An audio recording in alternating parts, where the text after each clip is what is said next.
Everyone, welcome to this quick interview with one of our favorite clients, Meredith over here. My business partner Simon is also on the call. Meredith, thank you for taking the time to do the interview over here. Just to give an overview, we've been working together almost a year now. Worked across the video content and the sales process and such. So, if you don't mind giving kind of like an intro about what it is that quantum biology is, how you got into it, Meredith, we'll start off there and get it from there. Okay, thanks, Kaz. Yeah, pleasure to be here.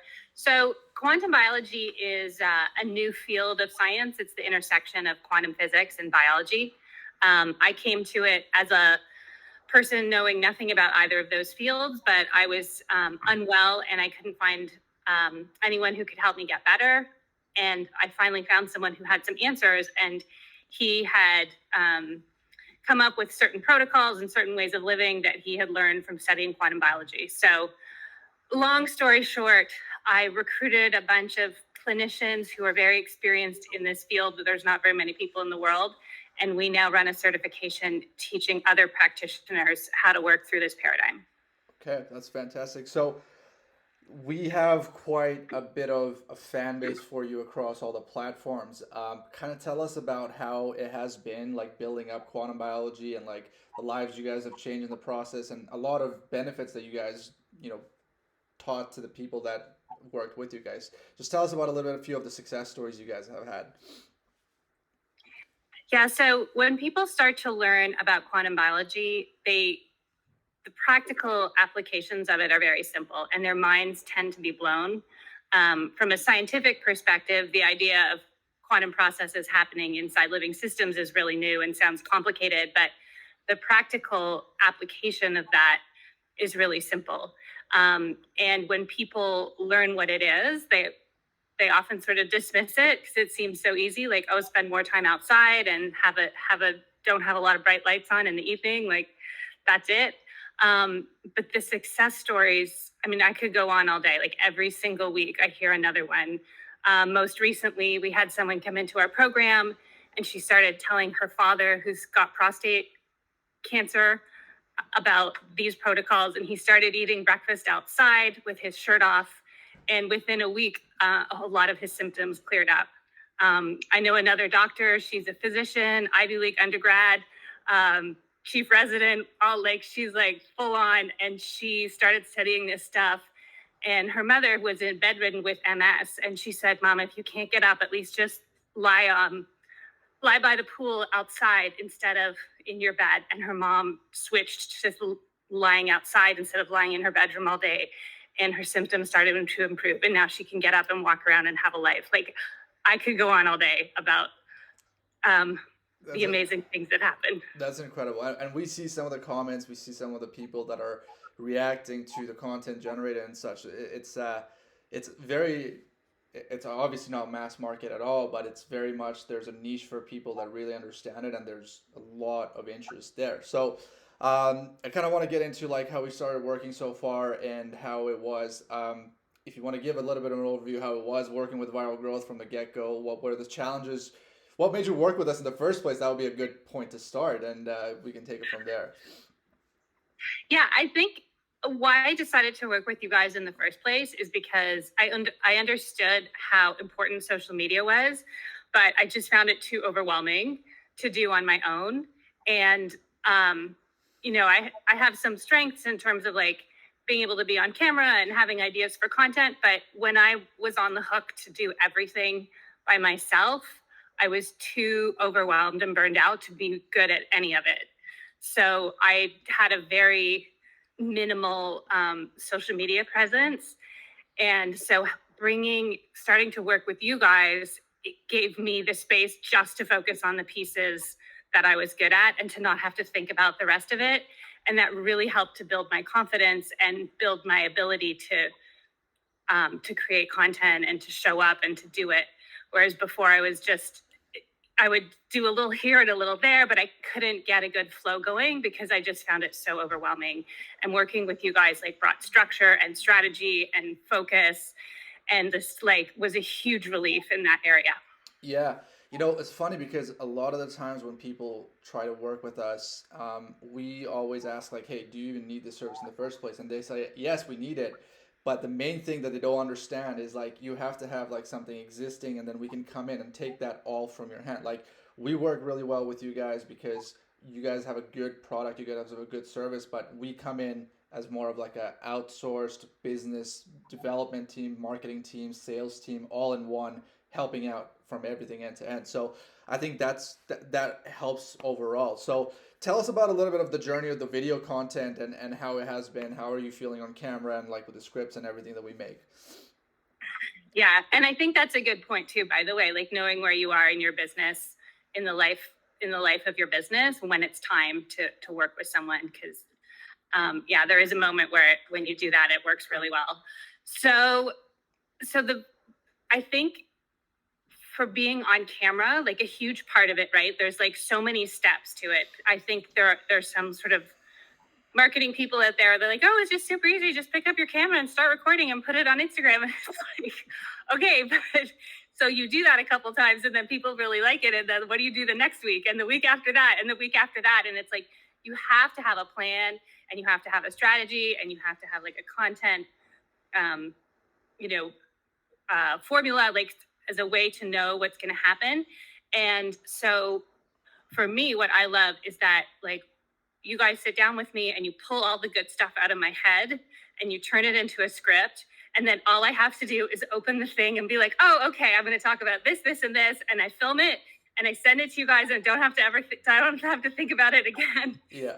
And I do that like once every couple of weeks and the content flows.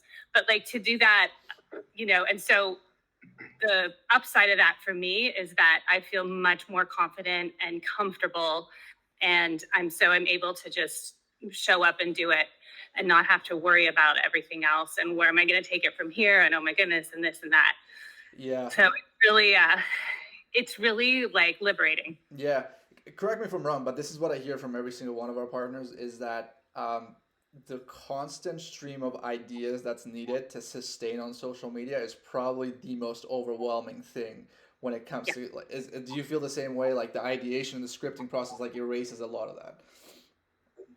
Yes, absolutely. And so and like having the meetings with you guys where we sit down and you're like, okay, like that first meeting we had where you were like, what do your people need to know that you haven't been telling them? And I was like, oh, that's a really good question.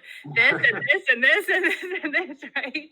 So now every time I meet with you, I think about that because there's so many things going on in my head, but I would never like without having a partner to sit down and be like, okay, what are those things? And then taking them and turning them into scripts.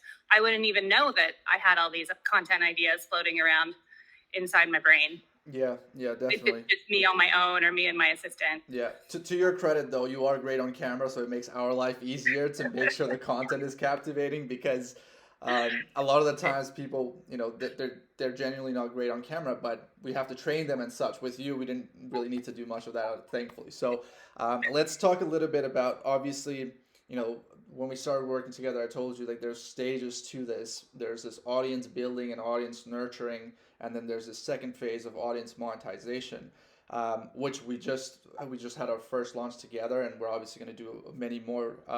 Tell us about like how that launch process felt, how the sales process. Like we booked a bunch of sales calls, generated a bunch of revenue. So tell us a little bit about what that process felt for you.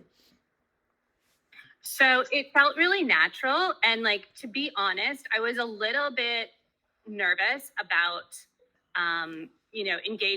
contracting with like a marketer to do a launch because our community is so organic and it's so grassroots that I felt like, oh, if I like switch into like sales mode, I'm going to alienate everybody. But that did not happen. Like the flow of it was so natural and people connected to the content that I was putting out.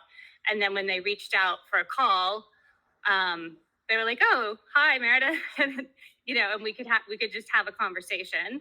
And most people who got to the point of booking a call were pretty serious about wanting to buy from me. I didn't get very many, I think it's a good system because like people really value their time. They're not going to book a call and put it on their calendar and sit down unless like they're really interested and serious about potentially, um, buying the offer. Yeah. Yeah, and I think one of the biggest benefits with the way that we do it, with the organic strategy, with the booking the sales calls, is that people come in with the content. They're very much pre-sold on you. They're very Yeah. pre-sold on the quantum biology side of things. At that point, it doesn't even almost, a lot of our partners say this, is that the sales call doesn't even feel like a sales call. It feels more like a conversation just to make sure everything's there and legit. Like, do you find that to be true? Because if we were to do like, let's say, cold traffic, completely random person coming on your sales call, it would be a different scenario for you, right? Yeah, absolutely. All and like it does feel like a conversation, and then I actually look forward to the calls. Like I would say like 8 out of 10 of them are really enjoyable, and occasionally like I have a call with someone and I'm like we should keep in touch. I want to be friends with you. Yeah, yeah, um yeah, no, the calls have been really great, and they also, those calls also give me insight into where people are at, and like people tell me about experiences they've had out there in the, in the field, in the industry. So yeah, I feel like people are definitely ready just to chat. And I don't see it as a sales call. I just see it as like, I'm like, okay, what do you want to know? And they tell me their story and where they're at, which is helpful for me to know.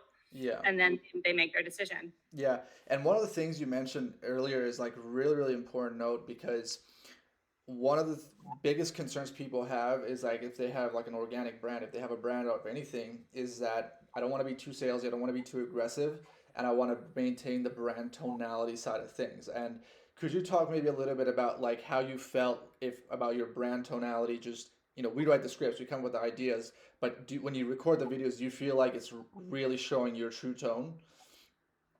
Yes. And I feel like that because I think you work with me to create the script, so it comes from me.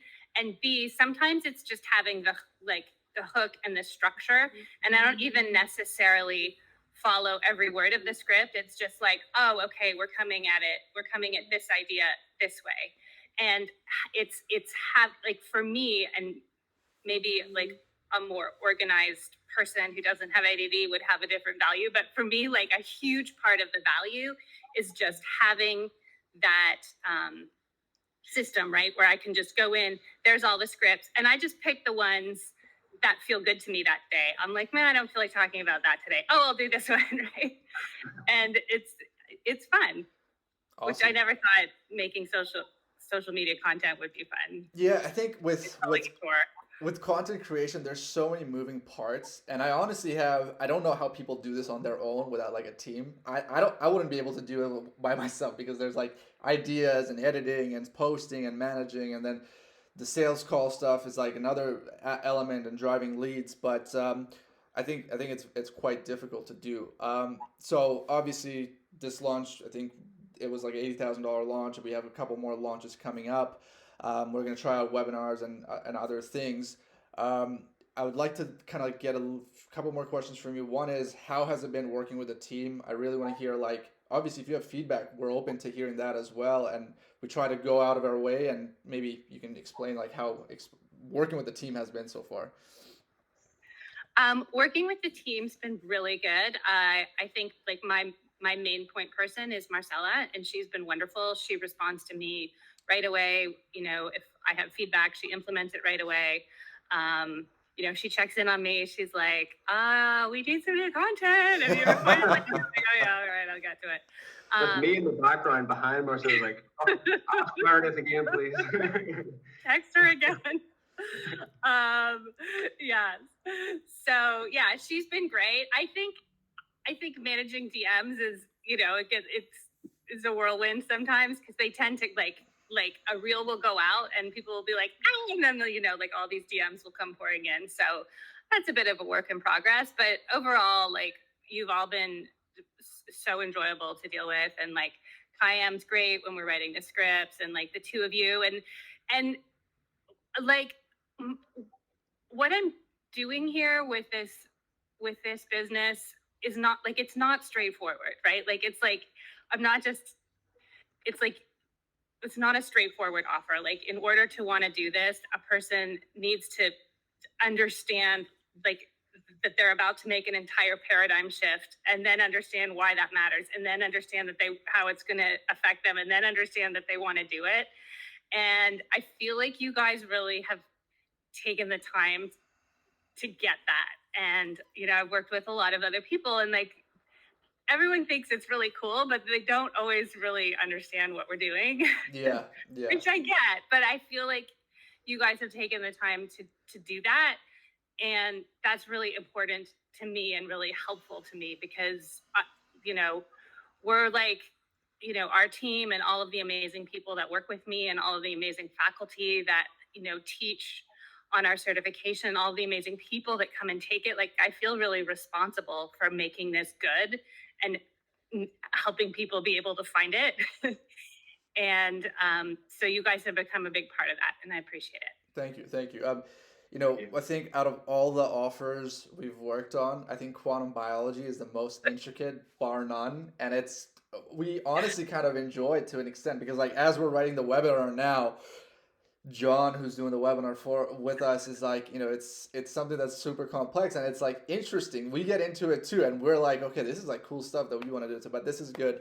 I enjoy the fact that you enjoy Marcella badgering you constantly about anything that comes up. But we really try to be an extremely responsive team. Like any team member that we bring in, I always tell them the first thing is like, look, I don't care what you're doing when you're doing. My only request is keep response times under 2 minutes. If someone asks you a question, if Meredith asks you a question, if Simon asks you a question, I ask you a question, I want a response fast. And that's like kind of something what we try to aim for. But enough of us for now. Where do you want to take quantum biology within the next, let's say, a year or two? And what are your plans? That kind of want to hear your goals with quantum biology. So like the overarching vision, and I see myself as a player in this vision, not the only one, but like my overarching vision is that anybody who's suffering from a chronic illness would have access to a practitioner who understands human health through the lens of quantum biology. Like I want that, when I had tried to find someone to help me, once I got this, I was like, okay, now I need a doctor or a health coach or someone who gets it. And it was really hard to find someone. So the overarching vision is to have that be relatively easy for anyone who wants it. And then our mission is to provide the gold standard in educational excellence in teaching quantum biology. So we have a board certification coming up next year. And I really want to grow our intake and grow our enrollments. I'd like to double them over the next year. I think we'll be able to do that quite easily. Looking forward to the next year. So we're very excited. We're very excited where quantum biology is going towards, and we really like that the transformation, the impact it makes on people. So very, very bright future, and can't wait to be a part of this very long term. So last question, do you have anything to say to potential viral growth clients, and would you recommend it to them? And then we can finish this off. Yes. So I think if you're at a point in your business where you know what your offer is and you know who your audience is, and you've got some revenue coming in, now would be a good time to partner with people who know what they're doing to take it to the next level, like viral growth. Awesome. Well, thank you very much for your time, Meredith. We'll finish this call over here, and we'll get back into the Slack and get back to work. Okay. Thanks. Meredith.